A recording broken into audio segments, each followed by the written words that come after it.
Josephine. I won't leave you waiting in between. Bienvenue sur le podcast Les enfants vont bien. Je suis Constance, la créatrice et l'hôte du podcast. Dans la vie professionnelle, je suis doula.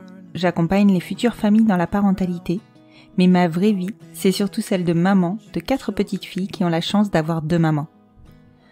Le podcast est né d'un double constat.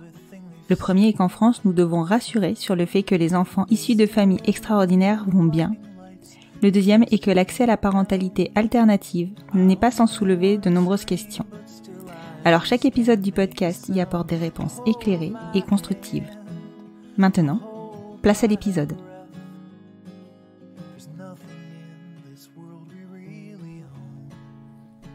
Vous écoutez l'épisode 13 de la saison 4.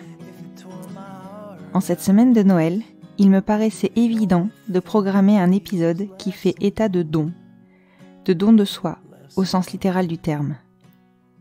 Reine a su de suite, quand elle a vu cette affiche qui avait été judicieusement posée sur les murs de sa maternité, qu'une fois sa grossesse menée à terme, elle ferait un don d'ovocytes pour permettre à d'autres personnes de connaître les joies de la parentalité. Ce qu'elle n'imaginait pas en revanche, c'est que le déficit de donneuses racisées était tel qu'en France, les délais pour avoir accès à un don d'ovocytes présentant les mêmes origines qu'elle étaient considérablement allongés par rapport à un couple ou à une femme seule non racisée. Et c'est dire quand on sait qu'en moyenne, l'accès à un don d'ovocytes prend 18 mois. Quand elle a passé le pas, quelques années plus tard, elle a été reçue comme une reine, c'est le cas de le dire, parce que dans sa culture, on ne parle pas de conception, et encore moins des difficultés de la conception. Cela reste dans le couple uniquement, ce qui explique que le don de gamètes ne soit ni connu, ni envisagé par les personnes d'origine africaine. Aujourd'hui, en plus d'avoir fait ce don, elle a sensibilisé les personnes de son entourage pour commencer, et à présent, des personnes qui comprennent particulièrement l'intérêt du don de gamètes via cet épisode et d'autres podcasts de parentalité. Merci Reine pour ta générosité et surtout pour ton humanité. Je vous laisse découvrir son parcours et sa réflexion et espère que Reine vous donnera l'envie de vous renseigner.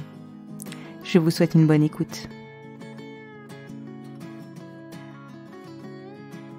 Bonjour Reine. Bonjour Constance. Je te remercie beaucoup de t'être rendue disponible pour cet enregistrement. Merci à toi. Je dois avouer que j'étais hyper intéressée et surtout assez captivée par ce que tu m'as raconté concernant le thème d'aujourd'hui, que je dévoilerai un tout petit peu plus tard. Oui. Parce qu'effectivement, je crois que tu as répondu à une problématique et que tu vas nous informer sur une problématique importante en France actuellement. Est-ce que pour commencer, tu peux te présenter ? Alors, moi, c'est Reine. J'ai 31 ans. Enfin, j'aurai 31 ans à la fin de cette année. J'ai un petit garçon de 5 ans, bientôt 6. Et je suis en couple avec ma chérie. Ça fait 2 ans aujourd'hui qu'on est en couple. Donc, D'accord. c'est assez spécial parce que mon fils, je l'ai eu dans une précédente relation, donc avec un homme. Mhm. Et aujourd'hui, voilà, on s'est séparés. Je me suis mise en couple avec une femme. Et aujourd'hui, voilà, je suis là pour parler de ma maternité et mon don d'ovocytes que j'ai fait pour aider des personnes d'origine africaine, parce que moi, je suis d'origine camerounaise. Il y a pas mal de pénurie par rapport aux donneuses d'ovocytes. Et voilà, donc je suis venue en parler avec plaisir. D'accord. Et donc, tu disais pas mal de pénuries de donneuses d'ovocytes globalement et particulièrement de donneurs d'origine autre que caucasienne puisque... C'est ça. Voilà, puisque donc toi tu es d'origine camerounaise et c'est vrai que quand j'avais enregistré avec l'agence de la biomédecine, ils me l'avaient précisé que c'était très compliqué, alors qu'ils arrivaient quand même à relativement à pourvoir le besoin de dons, sauf dans le cas d'origine spécifique. Et je crois que les origines, même c'est même pas les origines, mais même carrément les personnes de couleur globalement, ils rencontrent vraiment des difficultés. Oui. D'origine, on m'avait dit africaine et asiatique. C'est surtout ceux dont on manque de dons parce que c'est pas connu. Enfin, il y a plusieurs raisons. Mais voilà, on n'en parle pas aussi entre nous, je pense. Voilà, en tout cas, moi, dans mon cas, étant d'origine camerounaise, on parle pas de l'infertilité. Enfin, c'est très tabou parce que ça concerne que le couple. Donc, du coup, les gens, ils en parlent pas. Et voilà. Enfin, moi, par exemple, je connais personne. Oui, voilà, c'est dans la culture, oui, parce qu'en général, tout ce qui touche à la sexualité, à la reproduction, on n'en parle qu'entre couples. Et du coup, si on n'arrive pas à avoir des enfants, on va pas en parler à l'extérieur. Personnellement, je connais personne de mon entourage qui est ou qui a eu du mal à faire des enfants. Et parce qu'on n'en parle pas. Et pourtant, il y en a. Enfin, Et voilà. vous avez, enfin, dans ce cas-là, est-ce que vous aurez quand même recours à la PMA ou carrément vous préférez, enfin, le fait de ne pas arriver à en parler, enfin, pas arriver, ça fait partie de la culture, attention, Oui. mais le fait de ne pas en parler fait que on poussera pas non plus la porte d'un spécialiste. Voilà, exactement. Après, je sais pas comment ça se passe en France parce que du coup, mes proches qui sont en âge de procréer, en tout cas quand moi j'étais plus jeune et que du coup je parle de mes tatas, elles étaient, bah du coup j'étais au Cameroun parce qu'après je suis venue en France, mais j'étais au Cameroun étant petite jusqu'à l'âge de 12 ans et là-bas je sais que j'ai jamais entendu quelqu'un dire j'ai du mal à concevoir ou on a du mal à, on va en fait on va juste le remarquer que une fois mariée, elle n'a pas eu un enfant tout de suite entre guillemets. D'accord. Et il y a déjà la pression sociale de il faut faire des enfants directement, c'est quand que vous avez des enfants et du coup ça met déjà une pression à la personne qui a du mal peut-être à tomber enceinte, mais sinon on n'en parle pas et je suis même pas sûre que la PMA existe, enfin pas forcément la PMA mais en tout cas une forme d'aide existe au Cameroun pour pouvoir procréer. Tu vois, Ouais. je veux dire médicalement assisté quoi. Donc Ouais, PMA tout à ouais, fait. je suis pas sûre que ça existe et même si ça existe, ça doit être coûteux. Ouais. Et voilà, je sais pas comment les gens se débrouillent pour avoir des enfants Mhm. autrement que naturellement, on va dire, sous la couette. Mais après, pour les gens en France, mes tatas et mes tontons qui sont ici, on va dire ils ont tous des enfants. J'ai aucune tata qui a pas d'enfant. Donc, est-ce qu'elle Mhm. a galéré ou est-ce qu'elle n'a pas? Vu que c'est tabou et vu qu'on n'en parle pas, bah, je sais pas. Peut-être qu'elles ont suivi une PMA, hein, mais on n'est pas au courant, quoi. Et toi, Voilà. spontanément, tu leur as jamais demandé Voilà, ouais. ouais. J'ai jamais demandé en fait parce que déjà il y a cette hiérarchie de les adultes sont les adultes et vous êtes des enfants. Maintenant que je suis adulte, peut-être que je pourrais en parler avec elles, mais à ce moment-là, bah on était enfants quoi. Donc du coup, on s'en mêle pas. Tu Ouais, vois, on bien sait sûr. juste que Ça, OK, c'est on a normal, cette ouais. Mm. voilà, on a cette personne qui peut-être n'a pas encore d'enfant dans son foyer et tout, mais on n'en parle pas en se disant ah oui, tata, pourquoi t'as pas d'enfant? Enfin, voilà. On se Mhm. pose pas la question forcément et on n'en parle pas entre nous. Donc voilà, je sais que par exemple ma mère elle a eu 2 enfants, donc moi et ma petite sœur et moi, mais je peux pas dire si elle a galéré à nous avoir. Enfin, tu vois, on n'en parle pas en fait. Ouais, ouais, Donc ouais. je sais pas, ouais, Ouais, je même sais dans le vraiment pas. cercle très intime, on va dire, c'est vraiment que le couple qui en parle. Exactement, c'est ça. Ouais, ouais, D'accord. ouais. Mm, mm. Donc voilà. Et donc, du coup, je suppose que dans ce cadre-là, évidemment, toi, avant d'être enceinte, tu n'avais absolument jamais entendu parler de dons d'ovocytes ou même tout simplement peut-être de PMA. Exactement. Tout simplement, je savais même pas ce que ça existait le don d'ovocytes. En fait, bêtement, je pensais que le don de spermatozoïdes existait parce que je me disais bah oui, peut-être qu'il y a des personnes qui arrivent pas à avoir des enfants ou qui n'ont pas assez de sperme. Enfin, je sais pas comment j'ai fait Réfléchis à la ça, vision ouais. dans ma tête, ouais, Mhm. mais ou alors peut-être les films parce qu'on parle plus du coup de donneurs de spermatozoïdes dans les films que de Ouais, c'est vrai, donneuses d'ovocytes. Tu vois, donc du c'est coup, vrai. peut-être que inconsciemment, je me suis dit OK, ça existe donneur de spermatozoïdes, mais donneuse d'ovocytes, aucune idée. Donc, Mhm. bien sûr, avant de tomber enceinte et avant d'avoir un rendez-vous dans un hôpital qui est aussi un fécos, je ne savais pas du tout que ça existait. D'accord. Vraiment pas. Et du coup, là, au niveau de l'hôpital où tu étais suivie, ils t'en Oui. ont parlé spontanément parce que tu étais de couleur ou pas du tout et c'est toi qui as découvert l'existence Pas du tout. En fait, c'est moi qui ai découvert, dans la salle d'attente, il y avait une affiche avec un couple, donc un couple hétéro noir et il y avait écrit quelque chose comme pensez aux autres, donnez vos ovocytes. Enfin, je sais plus comment c'était tourné la phrase, Mhm. mais c'était dans le sens de il y a des personnes qui sont en manque, enfin qui ne peuvent pas avoir des enfants naturellement, donc vous pouvez les aider en donnant vos ovocytes. Moi, j'ai compris ça comme ça. Et du Mhm. coup, quand j'ai vu cette affiche, ça m'a marqué. Donc c'était il y a plus de 6 ans. Et du coup, je me suis dit: «Ah oui, OK, ça existe» et étant moi tombée enceinte assez facilement parce que j'étais sous stérilet, donc Ah je oui, suis tombée d'accord. enceinte, voilà, donc Comme quoi, on le sait, hein, mais c'est possible.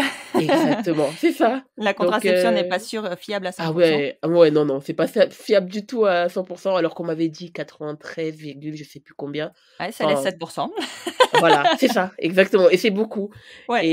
et donc voilà, quand je suis tombée enceinte, bon après, maintes réflexions, je me suis dit: «OK, je vais le garder» et du coup voilà, j'ai été suivie, dans cet hôpital et quand j'ai vu cette affiche, je me suis dit: «Bah, moi, je suis tombée enceinte plutôt facilement» Et il y a des personnes, en fait, elles galèrent à avoir des enfants. J'avais même pas les chiffres à l'époque, mais ça m'avait déjà marqué et touché. Je me suis dit, OK, après cette grossesse, je vais donner parce que j'avais 25 ans. Je me disais, pour l'instant, je veux pas d'autres enfants et même celui-là que j'ai, je n'avais pas l'envie d'avoir un enfant tout de suite. C'est pour ça que j'avais un stérilet. Et voilà, donc ça m'a touchée. Je me suis dit, OK, je vais en parler à la gynéco. Et je lui en ai parlé. Elle m'a juste donné des infos en me disant, vous pourriez, après votre grossesse et après l'allaitement, vous pouvez revenir vers nous et on vous donnera plus d'infos. Mais oui, c'est possible de donner, voilà. Donc c'est Ah comme oui, ça que donc ça a commencé. c'est fou parce que entre le moment où tu as découvert que tu pouvais donner et le moment où tu as fait la demande, ta réflexion a été très, très vite menée. Oui, oui, exactement. En fait, dès que j'ai vu l'affiche, vu que j'avais rendez-vous avec elle, je lui en ai parlé. J'ai dit, je Tu viens as eu de le voir une déclic. affiche. Voilà, ouais, oui, oui. Déjà, en fait, avant même de tomber enceinte, je donnais mon sang et mon plasma. Donc, on va dire que voilà, en général, je donne pas mal. Mais Ouais. c'est vrai que voilà, le don d'office, c'était un autre cap. Et j'ai juste pensé aux autres. Je me suis juste dit, là, je suis enceinte. Je sais pas encore c'est quoi la maternité, mais s'il y en a qui rêvent d'être enceinte et avec un don, je peux les aider, bah pourquoi pas, quoi. Je savais pas du tout comment ça allait se passer, hein, vraiment. Et même le cheminement, tu le vois, ça a pris 6 ans pour le faire, parce que j'ai fait mon don cette année. Et voilà, quoi. Donc ça a mis du temps à se faire, mais c'est pour d'autres raisons que moi-même, en fait. D'accord. Et du coup, qu'est-ce qu'il y a... Parce que je sais que c'est long, hein, mais le don Oui. d'ovocytes, ça prend beaucoup de temps. En plus de ça, bon, tout le process est assez long, mais 6 ans, ça me paraît un peu long. Oui, Bon, après, il y a eu la naissance du petit. oui, voilà. En fait, je l'ai allaité pendant 1 an, donc de toute manière, je pouvais pas donner à ce moment-là. Et aussi, avant la loi bioéthique de 2021, il fallait l'autorisation du conjoint. Donc, mon conjoint, de ce moment-là, n'était pas d'accord. Enfin, en tout cas, il trouvait pas ça forcément super de faire. Enfin, il avait pas Ouais. forcément un avis favorable, on va dire ça comme ça. Et du coup, ça m'a pas motivée à continuer. Parce que voilà, je Ouais. voulais quand même qu'il soit avec moi, qu'il soit partant, quoi. Même si je Bien trouve sûr. ça aberrant qu'on doit demander Oui, oui. l'autorisation du conjoint, de la conjointe, alors que c'est notre corps. Mais voilà, je voulais quand même qu'il soit partant et il n'était pas du tout. Après, voilà, j'ai été pris dans le tourbillon de la maternité, donc j'ai Bien plus sûr. forcément pensé à ça, mais je l'avais quand même au coin de ma tête. Donc, je voulais quand même continuer à le faire et surtout, je continuais à donner mon sang, le plasma. Et ce qui m'a vraiment décidé du coup entre, on va dire, le moment où je me suis séparée de lui et que je me suis dit: «OK, maintenant je peux faire ce que je veux et je peux donner» et le moment où j'ai rencontré ma copine, parce que j'ai rencontré du coup ma copine il y a 2 ans et ce qui m'a motivée, c'est que j'ai vu une vidéo sur YouTube d'une donneuse, du coup, africaine. Je sais plus quelle origine, mais elle était noire et du coup, elle parlait du don et elle parlait du fait qu'elle ait donné, qu'elle souhaite pas avoir d'enfants, mais que voilà, elle a pensé aux autres et tout. Et là, ça m'a motivée direct parce que je me suis dit: «OK, elle a donné, elle a pu se lancer, moi aussi je vais aller faire les recherches» et du coup, à ce moment-là, j'en ai parlé à ma copine parce que même si la loi était levée et que je pouvais donner sans son autorisation, je voulais quand même qu'elle soit partante, tu vois? Bah oui, bien sûr, Et elle, bien ça sûr. l'a beaucoup motivée, enfin ça l'a touchée que je pense aux autres et elle m'a dit: «Bah fonce, quoi». Donc c'est à ce moment-là que j'ai pris rendez-vous. Ouais, oui, c'est sûr que c'est un projet, même si c'est un projet perso, Ouais, ça impacte forcément le couple dans oui, le sens du projet de famille, on va dire, même si exactement. le don n'a pas de rapport avec la famille, hein, soyons clairs. Oui, oui, oui, Mais, oui, mais, mais forcément, ouais, enfin, je pense que c'est une démarche dont il faut discuter en couple. Après, je pense que exactement, c'est un peu trop de devoir demander l'accord du conjoint. Enfin, moi, ça me dépasse. Je veux dire, exactement. on est Ouais, des femmes, on est autonomes depuis quelques années maintenant. c'est Je pense qu'on est clair, capable de prendre nos décisions. c'est clair, ouais. Ouais, ouais. Donc, non, mais c'est très important d'en discuter. Après, ça Oui, reste un projet perso et voilà. Enfin, ouais, ouais, ouais. Et de toute manière, elle-même m'avait demandé, elle m'avait dit: «Eh, mais est-ce que, si je te dis non, tu vas pas le faire?» Je lui ai dit: «Bah, de toute manière, la précédente personne avec qui m'a dit «non» entre gros guillemets et je l'ai pas fait, bon, je dis pas que je vais t'écouter, mais je pense que je vais le faire quand même. Mais je veux que tu sois quand même partante et que tu sois consciente de ce que je vais faire et que voilà». Et aussi ouais. sachant que, c'est elle qui va porter la prochaine grossesse. C'est aussi pour ça que j'ai pu «donner facilement» entre guillemets parce que j'ai pas de projet de grossesse là tout de suite. Et voilà, donc j'ai déjà mon fils, donc forcément ça m'a encouragée à donner parce que maintenant avec la maternité, ce que je fais, évidemment que je donne, quoi. Enfin, le plaisir que j'ai à être maman, même si c'est compliqué, même si c'est difficile, C'est un vrai bonheur et c'est une vraie chance de pouvoir avoir un enfant. Enfin, de mener Ouais. une grossesse à terme, c'est pas donné à tout le monde, quoi. Non, et c'est Donc quelque chose que toi, tu as envie d'offrir aux autres. exactement, c'est ça, ouais. Ouais, Donc je comprends. vraiment, le fait elle était encourageante et elle me motivait à le faire, ça m'a beaucoup aidée et du coup, j'ai envoyé mon premier mail à ce moment-là et j'ai eu mon rendez-vous, je crois 4 mois après parce que du coup, Ah ouais, quand l'hôpital même. où j'ai donné, en fait, il est très demandé. Donc mon expérience ne va pas être pareille dans tous les sécos parce qu'évidemment, ça dépend où on donne. Mais moi, en fait, j'ai demandé en juillet le rendez-vous et je l'ai eu pour novembre. Donc ça fait Ouais. 4 mois, c'est ça? Ouais. Ouais. Et voilà. Ce qui est rassurant quand tu mets en parallèle, enfin rassurant, quand tu mets en parallèle un parcours PMA où tu galères à obtenir un premier rendez-vous, même quand C'est tu ça. donnes, tu Exactement, galères. ouais. Voilà, après, je sais pas si ça dépend des périodes de l'année. Peut-être que si j'avais demandé plus tôt, plus tard, peut-être ça aurait changé quelque chose, je sais pas. Mais je sais que vraiment, en plus, le premier rendez-vous, c'est vraiment juste pour avoir des informations. On n'est pas Ouais. obligé d'accepter, de signer tout de suite, voilà. Donc c'est vraiment pour avoir des infos, mais comme moi, ça faisait 5 ans que je murmurais le projet, j'avais hâte, quoi. Donc quand j'ai Bah vu les oui. délais, je me suis dit: «Ah ouais, je dois encore attendre novembre». Mais ça m'a permis aussi d'en parler avec ma chérie et de me renseigner sur le don et voilà, donc dès Ouais. que j'ai eu le rendez-vous, en fait, en novembre, ça a juste confirmé que je voulais donner.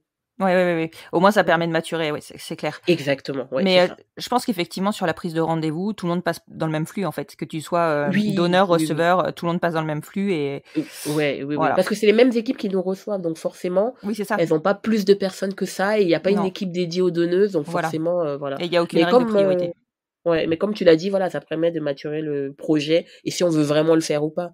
Mmh mh. Mais j'étais impatiente de donner, donc Oui. novembre, je trouvais ça long. Mais c'est ça, je pense qu'une fois que la décision est prise, bah, tu as envie que ça Oui, avance, quoi. Tu as envie que c'est les choses ça. se fassent. Mmh mh. Ouais. Bah, c'est un peu comme les receveurs, s'ils ont Bah, envie bien d'avoir sûr. un enfant, ils ont un projet bébé, quand ils vont, pour se lancer dans la PMA, ils aimeraient que ce soit rapide, mais bon, malheureusement, c'est pas ça. Bien sûr, bien sûr. Ouais. Et alors du coup, ce premier rendez-vous, qu'est-ce qui se passe?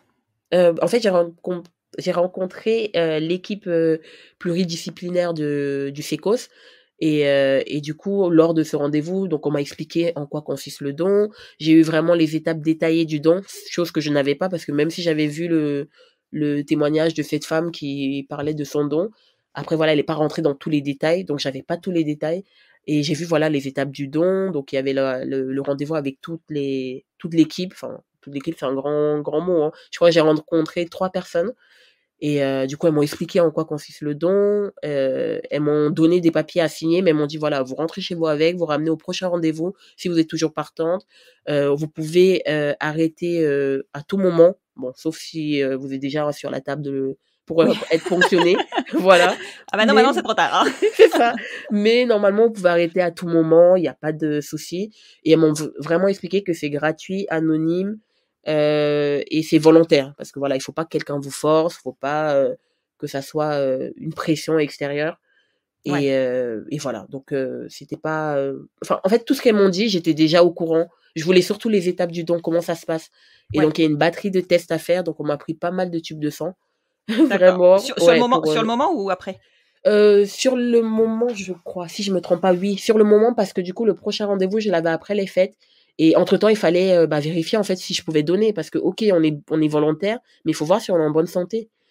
Parce que bon, moi, physiquement, j'ai l'air bien, mais je sais pas ce qu'il y a à l'intérieur. Donc Oui, non, forcément, c'est sûr. ouais et on m'a fait aussi on a vérifié ma réserve ovarienne le jour même. D'accord, Donc en fait, elle passe avec une, écho guidée, une sonde écho d'accord. guidée, ouais, donc dans le vagin et elle vérifie, voilà, si j'ai déjà assez d'ovaires, ouais, D'ovocytes. d'ovules, je crois, d'ovocytes, ouais. Elle vérifie en fait s'il y en a assez pour pouvoir donner. Parce que si évidemment on a une réserve qui est pas, énorme, on va pas prendre, quoi. Oui, bien sûr, bien Donc sûr. Donc là, c'est le 1er jour, sur le premier rendez-vous, on oui. fait ça? D'accord. Oui, voilà, on m'a fait ça, ouais, voilà. Et du coup, elle m'a expliqué, j'étais en ovulation en plus à ce moment-là, donc elle m'a expliqué que c'est très bien. Enfin, elle a regardé et ma réserve avait l'air bonne, donc voilà. Et elle m'a Mmh. dit, on verra par rapport aux résultats des prises de sang et surtout du karyotype. Donc, on regarde les chromosomes pour voir s'il y a aucune maladie génétique, parce que c'est surtout ça. Il faut vérifier Ouais. qu'il y a rien qui est transmissible. Et voilà quoi. Donc, il fallait attendre encore quelques semaines pour avoir les résultats et en parler au rendez-vous d'après, en fait. Mmh. Et Ouais. est-ce que tu as senti qu'ils t'encourageaient, de façon, assez importante ou pas par rapport à leurs besoins? Tu vois ce que je veux dire? En fait, oui. En fait, déjà, celle qui m'a reçue, je pense que c'est la chef de service. Quand elle m'a reçue, elle était très contente parce qu'elle m'a dit: «Ah ouais, enfin, on manque de donneuses, d'origine africaine, donc forcément vous êtes la bienvenue».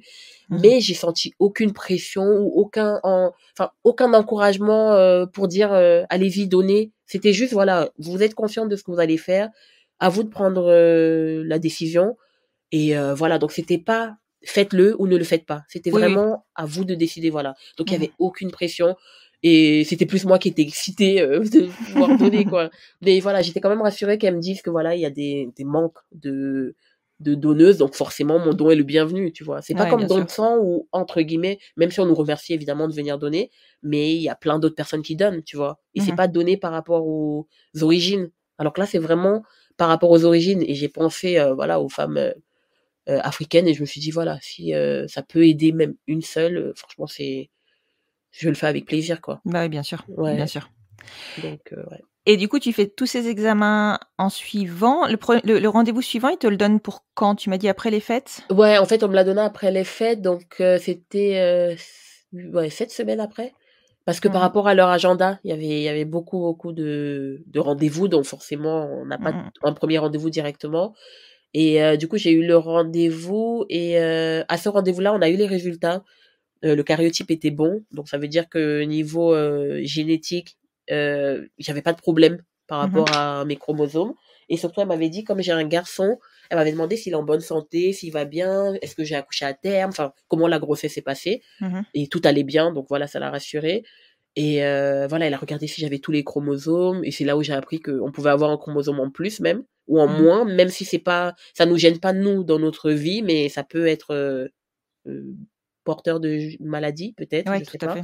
Voilà donc tout allait bien sur ce côté-là. Après évidemment, on fait les prises de sang, IST, MST, enfin on a regardé tout ça évidemment, tout était bon et à ce moment-là donc du coup, j'ai ramené les papiers signés, les documents signés pour, dire que j'étais, consentante, que je savais, en quoi, ça consistait le don d'ovocytes et aussi, que ça se passait, bah, sous anesthésie générale ou locale, enfin voilà, toutes ces informations-là.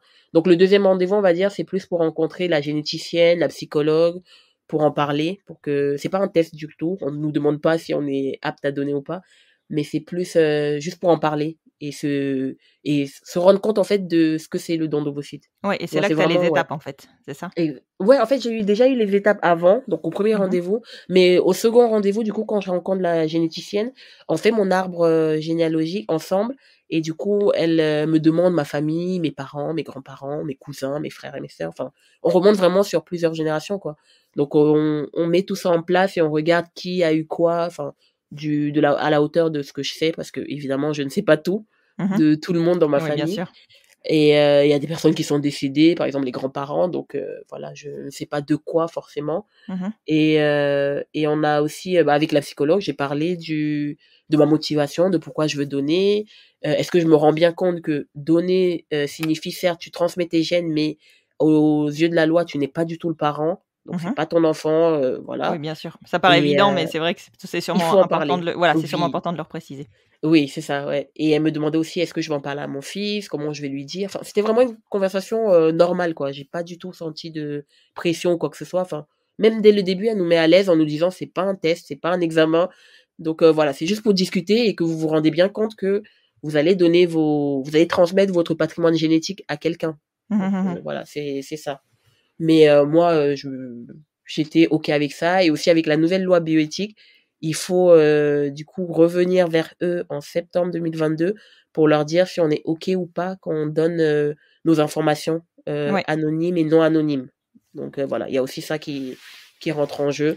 ouais, et c'est vrai que toi, Donc du coup, quand tu as commencé ton parcours, enfin ta réflexion autour du don, oui, forcément, bah, on était sur du don anonyme. Alors je sais pas si à l'époque tu avais conscience de ça ou pas, mais en tout cas, on était sur du don anonyme oui, et que là, ouais. maintenant, on passe sur du, semi-anonyme. Exactement, c'est ça. En fait, vu que la loi bioéthique est passée en 2021 et que c'est en 2021 que je me suis vraiment lancée en disant: «OK, je vais prendre le rendez-vous», je savais déjà qu'il y avait cette loi qui passait, mais même avant, que ça soit anonyme ou pas anonyme, ça me gênait pas. Donc D'accord. ça m'a pas freiné ou motivé parce que je me détache de ce don en me disant que ok, j'aide quelqu'un à pouvoir avoir un enfant, mais la mère de cet enfant, c'est la personne qui porte cet enfant, qui va l'élever, qui va s'en occuper.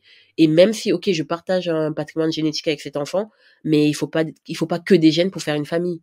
Donc c'est pas mon enfant. Pour moi, j'ai un enfant et j'en aurai d'autres avec ma chérie, mais pour moi, c'est pas comme si j'ai donné un enfant. Vu que ce sont des cellules que j'ai données, je me détache vraiment de ça. J'ai pas porté un enfant, il s'est pas formé et ensuite j'ai donné. Donc vraiment, j'ai ce cheminement-là dans ma tête qui est clair.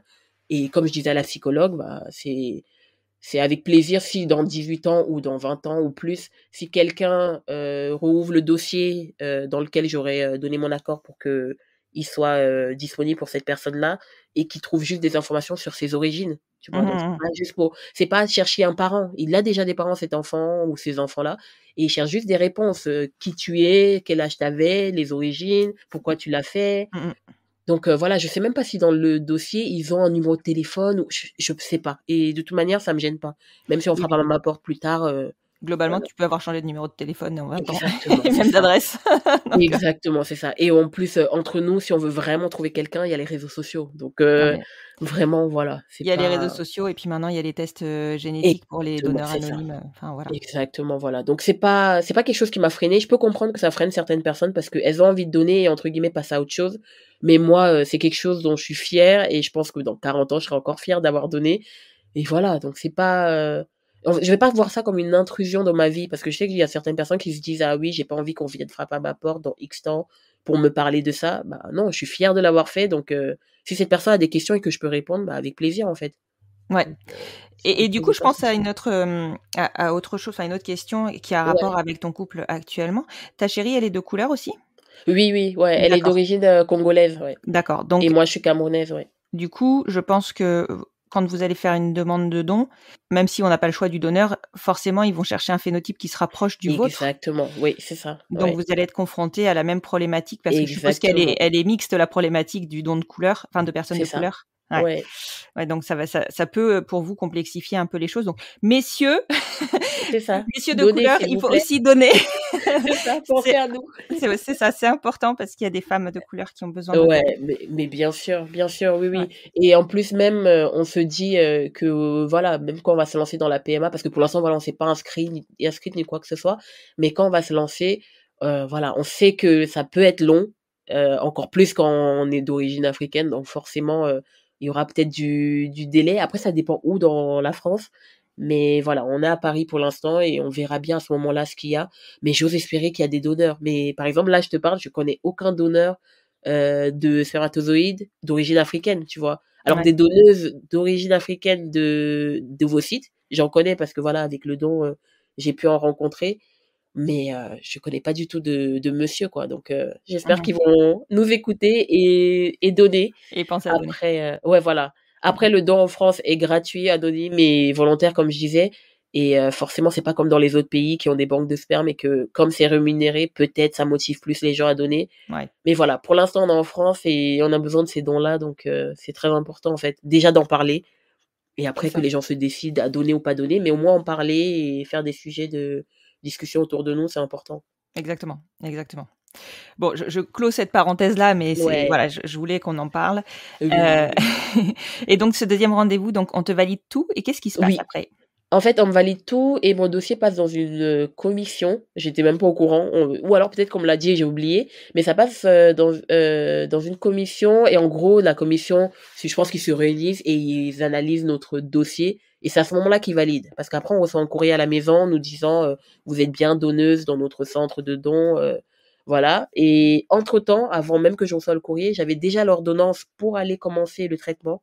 Donc moi, j'ai pas eu le même traitement que d'autres donneuses. C'est pour ça que je dis que mon témoignage, ça ne reflète que mon vécu, en fait. Donc, ça peut pas ressembler à une autre. Donc, vraiment prendre avec des pincettes en se disant que ça peut être comme ça ou ça peut être totalement autre chose. Je pense que le traitement, ça dépend de notre âge, réserve ovarienne, de notre état de santé général. Ça dépend de plein de choses. Bien sûr. Mais moi, comme j'ai fait le don au moment du second rendez-vous, quand j'ai eu l'ordonnance, on a décidé d'une date parce que du coup, c'est nous les donneuses qui décidons de la date. Si je voulais donner 3 mois après, j'aurais pu.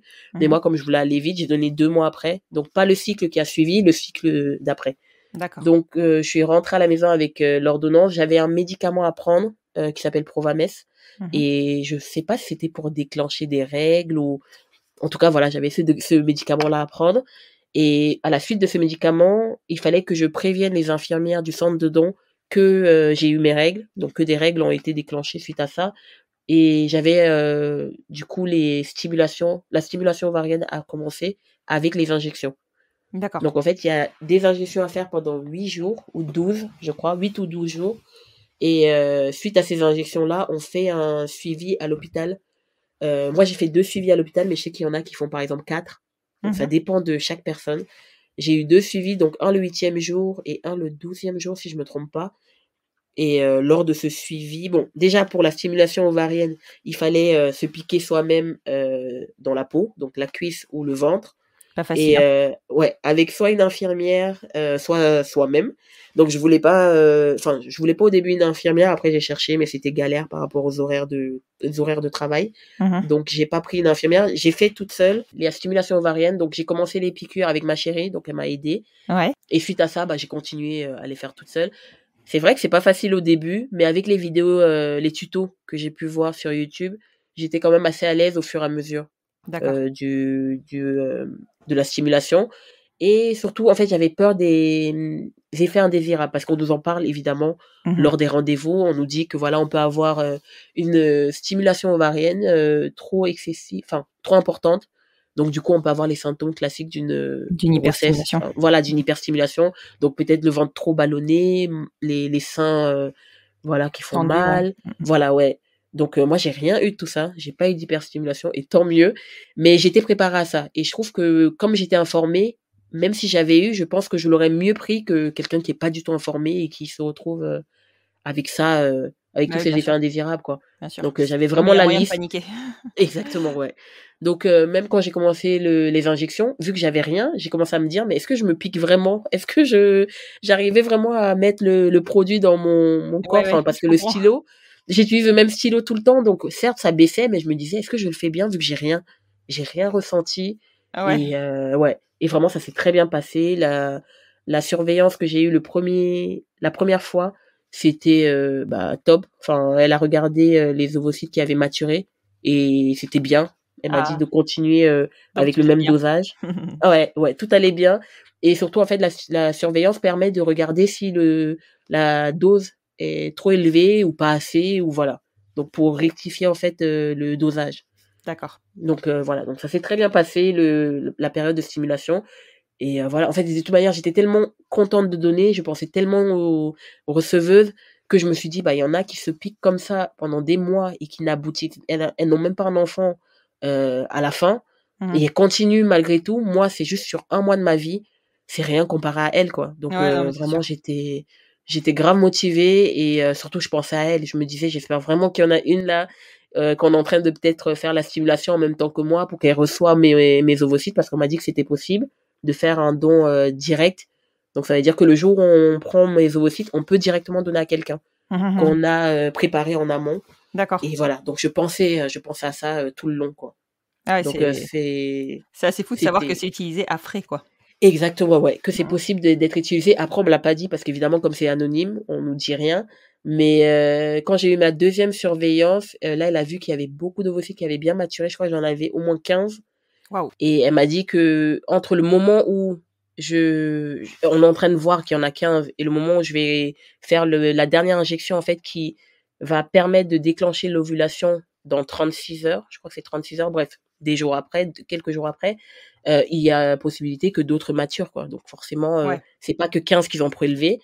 Et du coup, j'ai eu le rendez-vous donc quand j'ai fait la seconde surveillance, j'avais la dernière injection à faire 2 jours après cette surveillance-là. D'accord. Donc, on va dire 2 jours après, j'ai fait la dernière piqûre pour déclencher l'ovulation 36 heures après. et j'ai été prélevée donc 5 jours après cette seconde surveillance. Je sais pas si tu suis. Oui, Ouais, je suis. Ouais, Donc, voilà. ouais. Donc c'était à 17 ou 18 jours, quoi, quelque chose comme ça. Voilà, exactement, oui, c'est ça. Donc quand je dis un mois large, c'est pour dire entre le moment où j'ai commencé les comprimés Provamès et le moment où on m'a ponctionné, ça doit être maxi 3 semaines que j'ai eu, quoi. Ouais, Donc voilà, 3 semaines dans ma vie pour aider quelqu'un qui va avoir un projet bébé et qui veut accéder à la parentalité, bah pour moi, c'est rien. Donc ouais, non, c'est vraiment sûr. Et puis t'aideras peut-être plus qu'une personne. exactement, c'est ça. Je me dis au moins une personne, c'est déjà beaucoup. Franchement, Ouais. qui accède à la parentalité grâce à ce don. Donc quand j'ai fait la dernière piqûre, je me sentais bien. J'avais même pas vraiment aucun effet indésirable. Ah, c'est une Vraiment, chance. ouais, j'avais peut-être le ventre un peu ballonné, on va dire, mais sinon c'était pas douloureux, c'était pas désagréable. C'était je supportais quoi. Enfin, c'était Ouais. supportable. Mmh. Voilà. Et j'avais peut-être ouais, les seins un peu tendus, mais je le sentais plus quand mon fils par exemple, il venait me faire un gros câlin et qu'il s'appuyait sur ma poitrine, mais sinon je veux dire dans mon quotidien, ça m'a pas freiné à faire quoi que ce soit. Les injections, il fallait les faire à une heure précise, donc je les faisais à 18h tous les soirs. Et j'ai la chance d'avoir une infirmière au boulot, donc c'est elle qui m'a montré comment faire l'injection qu'on fait dans la cuisse, parce qu'il y avait une affaire dans la cuisse. Mmh. Et voilà quoi, ça s'est bien passé globalement et jusqu'au jour de la pension quoi. Enfin, ça s'est très bien passé. Franchement, j'ai eu un parcours, comme je l'ai dit, c'est mieux que toute ma grossesse quoi. Ouais. Franchement, Et au j'ai niveau beaucoup aimé. Ah, super. Ouais. Et au niveau de ton boulot, Ouais. tu leur en as parlé, du coup, tu as été, Oui. obligée de leur en parler? Oui, oui, en fait, on n'est pas forcément obligé d'en parler parce que comme on a en fait, moi, j'ai eu 2 surveillances le matin, donc c'est à 7h30 ou Ah 8h, oui. je crois. Ouais, et moi, je commence le boulot à 9h, 9h30. Donc j'aurais pu décaler juste mes horaires et commencer un peu plus tard sans rien dire. Mais j'ai voulu en parler parce que je me suis dit, ça peut aussi ouvrir des discussions et j'ai voulu être transparente dessus parce que voilà, je voulais pas que si j'arrive plus tard, je dois trouver une excuse. Enfin, voilà, Ouais, je bien voulais sûr. pas forcément poser un jour pour ça ou quoi que ce soit, non. Donc j'en ai parlé et franchement mes collègues ont été super ouverts d'esprit. Enfin, ils ne connaissaient pas, donc du coup j'ai pu les Ah, éduquer entre guillemets ouais. dessus.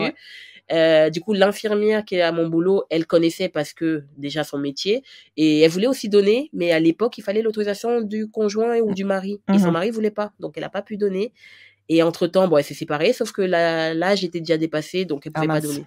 C'est D'accord. dommage, Ouais. mais voilà. Donc du coup, elle a pas pu. Et voilà, elle m'a dit que voilà, il y a de manque de donneuses d'origine africaine, donc c'est très bien ce que je fais.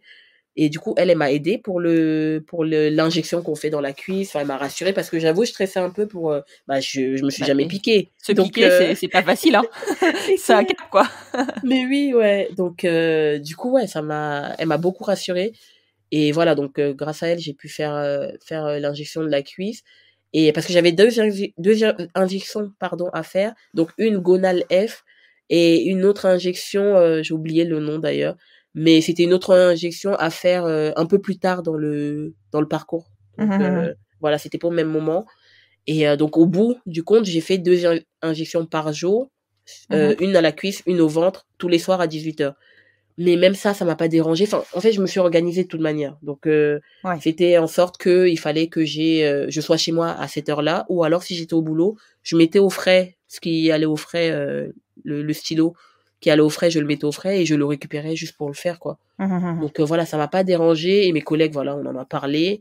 Et même quand j'ai été, du coup, arrêtée parce que le jour de la ponction, bah, du coup, on a une journée off. Mmh. Et après la ponction, on a 2-3 jours. Enfin, en tout cas, moi, j'ai eu 3 jours off. Mais il y a des personnes qui peuvent aller jusqu'à une semaine. Ça dépend vraiment de chaque personne. Ouais, de comment tu réagis.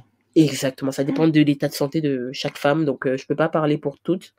Et voilà. Et aussi, je voulais parler d'un point. On n'est pas payé pour ça, évidemment. C'est gratuit. Mmh. Mais il y a des frais liés aux dons qui sont remboursés. Là, D'accord. au moment où je te parle, j'ai été remboursée bah, des frais liés aux dons. C'est-à-dire que j'ai été arrêtée le jour du don et 3 jours après.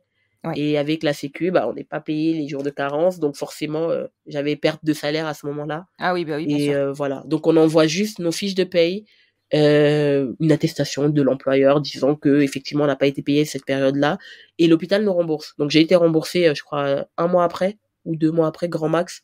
D'accord. Donc voilà, donc ça dépend de chaque cas, comme je dis. Moi, j'ai la chance que cet hôpital est en bas de chez moi, donc j'avais pas de frais comme prendre la voiture pour aller dans le sécos ou tu vois, ou faire garder les enfants par rapport à ça. Ouais, Il y bien avait sûr. toute ma famille qui était au courant, ma mère, je en ai parlé, ma chérie aussi, donc forcément, elles m'ont aidé par rapport au petit, quoi. Et Donc du coup, c'était comment elle a pas. réagi ta famille? Parce que si effectivement c'est un peu tabou, ce Oui, sujet-là, comment ils ont ouais. réagi? Bah, ma mère, en fait, avant, on n'était pas du tout proches. Donc, avant la maternité, avant que moi aussi je devienne maman, on n'était pas du tout proches. Et on avait un peu un rapport conflictuel, on va dire. Mais le fait que j'ai été maman, ça m'a vraiment changé. Enfin, j'ai vu ce que elle a pu faire pour nous. Enfin, je me suis Mmh. rendu compte de plein de Tu choses. compris, ouais. Et voilà, j'ai compris pas mal de choses et ça nous a bien rapproché le fait que j'ai eu mon fils. Et c'était aussi à une période où elle allait pas forcément bien moralement et du coup mon fils il est venu vraiment en fait de la vie quoi, c'était de la vie dans sa vie. Donc Mmh. elle était très heureuse pour ça et donc du coup ça nous a rapprochés. Donc même quand j'ai fait le don, avant de me lancer, je lui en ai pas parlé parce que je voulais pas au cas où je pouvais pas donner parce que bah, je savais pas si j'étais en bonne santé pour donner. Donc je lui en ai pas parlé, mais une fois que j'ai eu le don validé, le courrier, je lui en ai parlé. Et donc je lui ai dit je vais donner, je lui ai expliqué ce que c'était et moi j'avais peur qu'elle se dise que c'est un petit enfant qu'elle a Ouais, là dehors et elle a pas du tout fait ce lien-là. Elle m'a dit tu aides des gens à avoir des enfants, un ou des enfants et c'est bien. Donc évidemment moi j'ai un seul petit-fils, c'est ton enfant donc je m'attache pas du tout à ce qui peut naître de ce don-là. Et moi ça m'a rassurée parce que voilà, je voulais pas du tout qu'elle se dise ah au lieu de faire des enfants, tu en donnes aux autres, enfin je sais ouais, pas. ouais, Ouais voilà, donc je vois. ouais, donc même si c'est tabou, nous on en parle parce que bah, voilà, maintenant je suis maman et on parle de plein de choses et voilà, ma mère elle a beaucoup d'empathie donc elle a pensé aux autres quoi. Tout Ouais, simplement, ouais. Donc elle a bien, bien pris, ma sœur pareil et voilà, tout le monde m'a encouragée à le faire, quoi.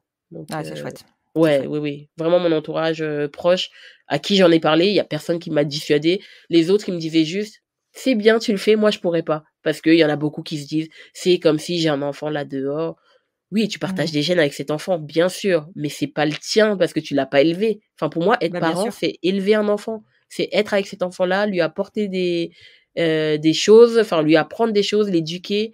Et voilà, c'est pas les gènes qui font qu'on est parent, quoi. Ouais, Sinon, exactement. les enfants adoptés, c'est quoi en fait, tu vois? Donc, Bah, bien sûr, bien ouais, sûr. Oui et puis il y a pas de hiérarchie à mener, par rapport à, tu vois, exactement. bah, des enfants génétiquement, tiens C'est ou ça. pas génétiquement tiens, quoi. Exactement, ouais, parce que même là, quand ma chérie va porter, nos prochains enfants, enfin, c'est pas du tout, je vais pas me dire: «Ah non, c'est pas le mien parce que je l'ai pas porté». Pas du Mmh tout, mh, ça sera mmh. le mien complètement et maintenant que voilà, la PMA est ouverte aux femmes seules et aux femmes en couple avec des femmes, bah, je serai pleinement, la mère de cet enfant-là, quoi. Ce Ouais et sera puis en même pas à plus, réfléchir. quasiment instantanément en plus. Exactement, c'est ça, ouais. C'est Ça, pas c'est comme important. avant, ouais, où, on devait passer par plein de choses donc ouais. Ouais, carrément, carrément. OK et alors j'ai une dernière question par rapport à ce don d'ovocytes. Je sais pas du tout si c'est encore d'actualité et en plus de ça, je sais que pour le moment, il y a pas de procédure homogénéisée entre chaque sécos. Chaque Oui. sécos a ses procédures. Est-ce qu'on t'a proposé de la préservation d'ovocytes liée à ton don ou pas du tout? On m'a pas du tout proposé et pourtant d'autres donneuses à qui j'ai parlé m'ont dit que on leur a proposé alors qu'elles avaient déjà des enfants.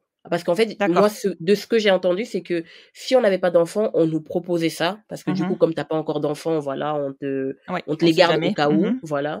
Mais moi, dans mon sécos, après, j'ai pas posé la question, mais moi, je suis partie de base que comme j'ai déjà un fils, et je suis pas prioritaire pour les «conserver» entre guillemets, quoi. Bien sûr. Donc Mmh. on m'en a pas parlé et je trouve ça un peu dommage que si c'était possible, du coup, c'était faisable, qu'on m'en ait pas parlé. Parce que du coup, Mmh. je suis entrée en contact avec une donneuse qui a donné dans le même sécos que moi et elle a un enfant, qui a 1 an de moins que le mien et on lui a proposé de conserver ses ovocytes. Ah oui, Donc ouais, voilà. c'est donc même dans un même sécos, des fois, ça passe à la trappe, C'est ça, voilà. exactement. Mais je pense que si j'étais, du coup, au courant de ça, j'aurais pu poser la question et bien Mmh. sûr, j'aurais accepté qu'on me les conserve parce que bon, j'ai 31 ans là. Certes, si la prochaine grossesse, c'est ma chérie qui la portera, mais on sait jamais, tu Bien vois? sûr, Donc bien sûr, voilà.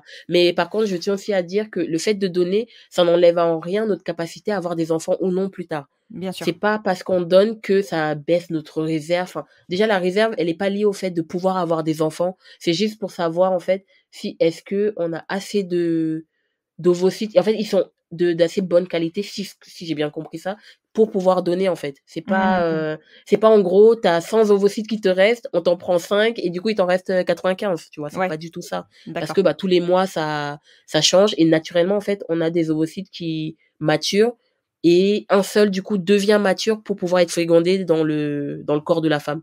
Donc, au lieu que là, un seul soit mature, devienne mature normalement et tout seul, naturellement, on va dire. Là, on fait une stimulation pour pouvoir permettre que plusieurs maturent en même temps et on les prélève et là, on va les attribuer à 2-3 femmes, on m'a dit max. D'accord, donc, oui, tout à fait. Il me semble que c'est ça, c'est 3 grossesses maximum vivantes, on va dire. Ouais, c'est ça. Et ils essayent de pas dépasser 10 enfants, mais elle m'a dit que c'est quasi rare que on ait 10 enfants avec une donneuse, quoi. Oui, donc, ça, voilà. Ou alors, enfin oui, après ça peut arriver, mais ça veut dire qu'à tous les coups ça marche, quoi. Exactement, c'est ça. Ce serait génial. Ouais, c'est ça. Exactement. C'est pas comme le don de spermatozoïdes où il y a tellement de paillettes que même quand on congèle et qu'on décongèle, bah on perd, mais on perd pas beaucoup. Et c'est rien par rapport à ce qui reste. Alors que les ovocytes, bah on congèle 3. Si on décongèle et qu'on perd 1, bah il reste que 2. Ouais, c'est ça. Voilà. Ouais. Donc c'est tellement précieux que moi j'arrive même pas à rêver que 2-3 femmes aient reçu mon don, quoi. Je me dis une déjà, si elle arrive à mener une grossesse à terme et avoir un bébé dans ses bras, bah j'ai tout gagné, quoi. Enfin, ouais, bien sûr. C'est le but, quoi. Ouais. Donc, d'accord.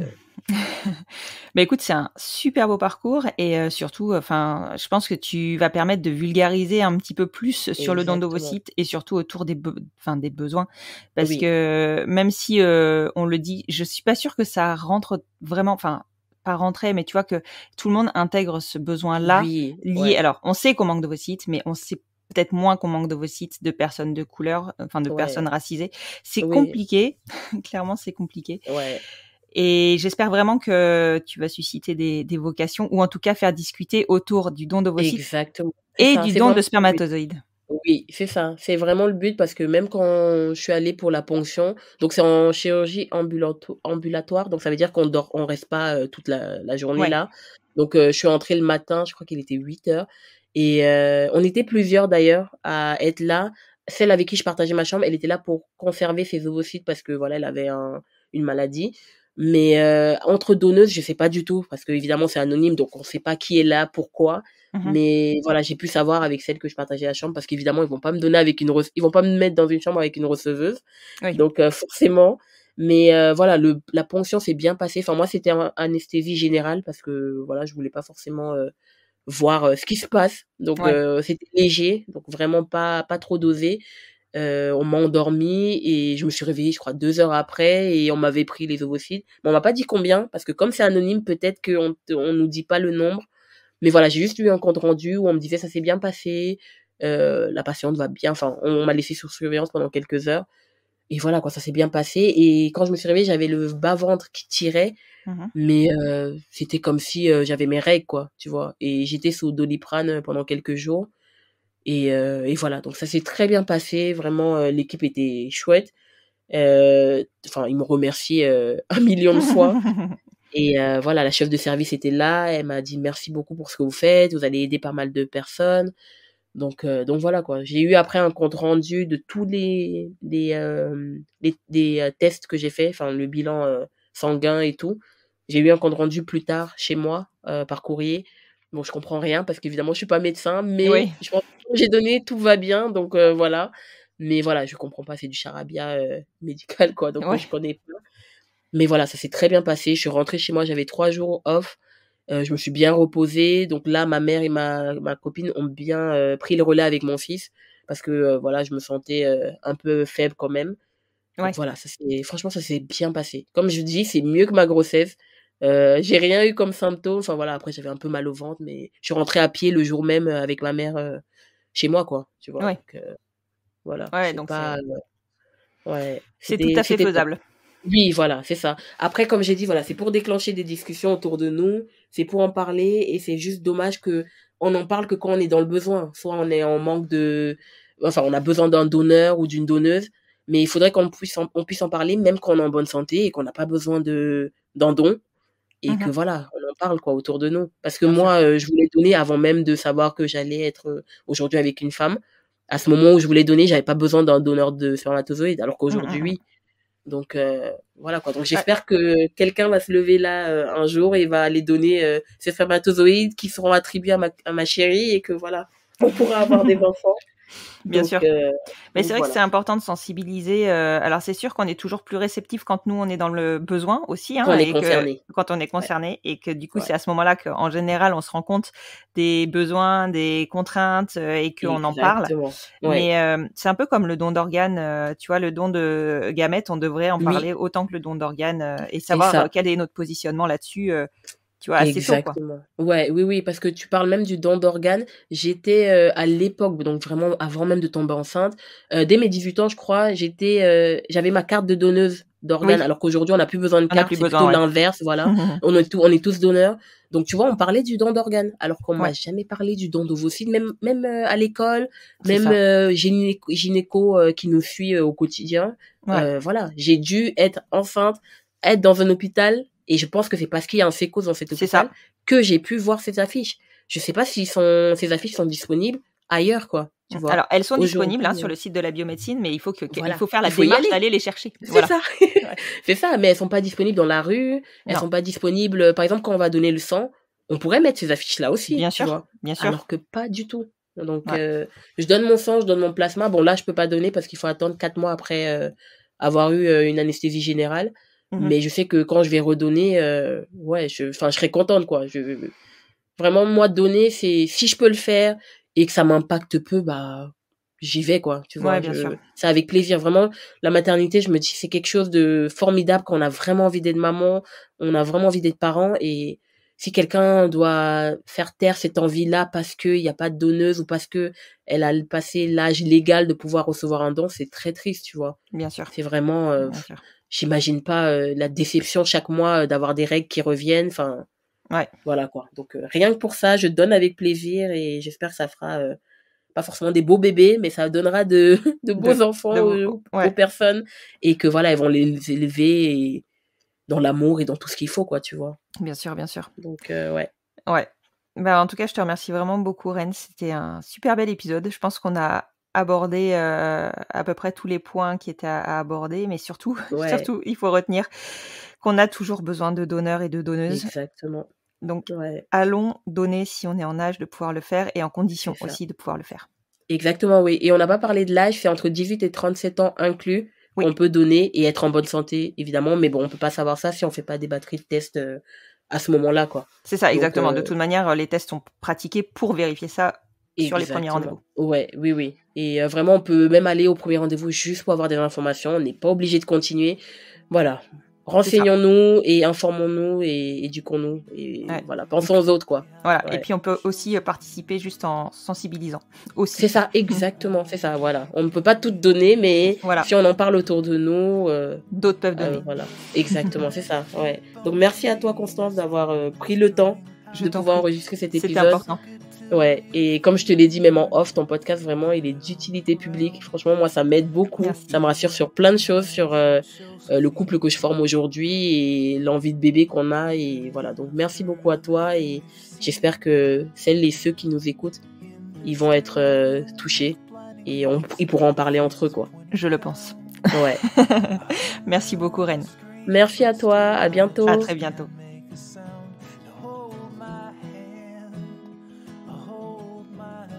Vous venez d'écouter le dernier épisode inédit de l'année 2022. Une année de plus pour le podcast passé à vos côtés. Je ne peux que vous remercier de votre soutien et de votre fidélité. Si on m'avait dit ça il y a 3 ans.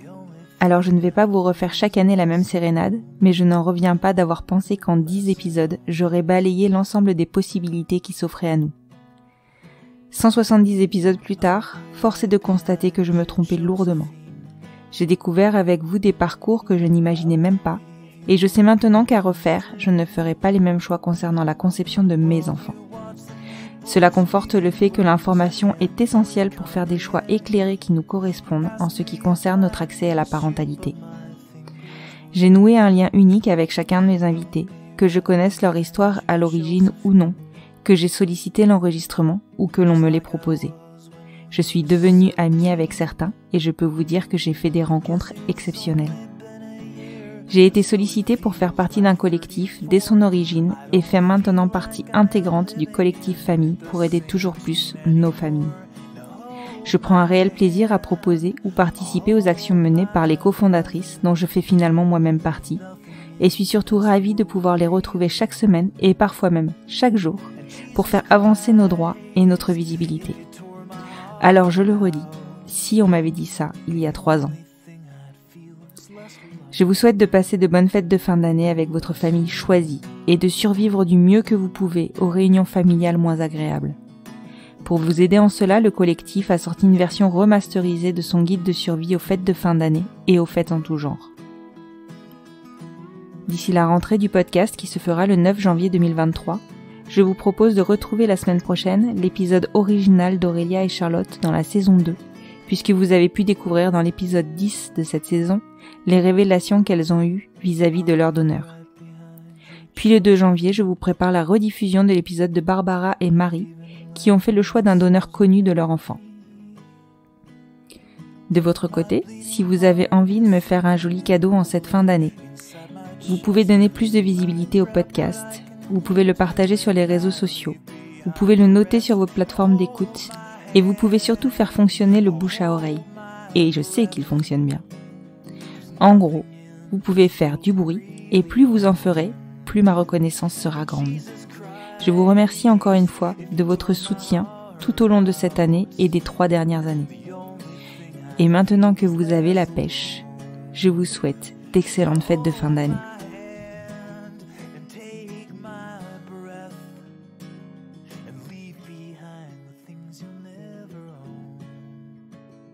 Jesus Christ, please tear my heart out, so I wanna feel a little less alone, less alone.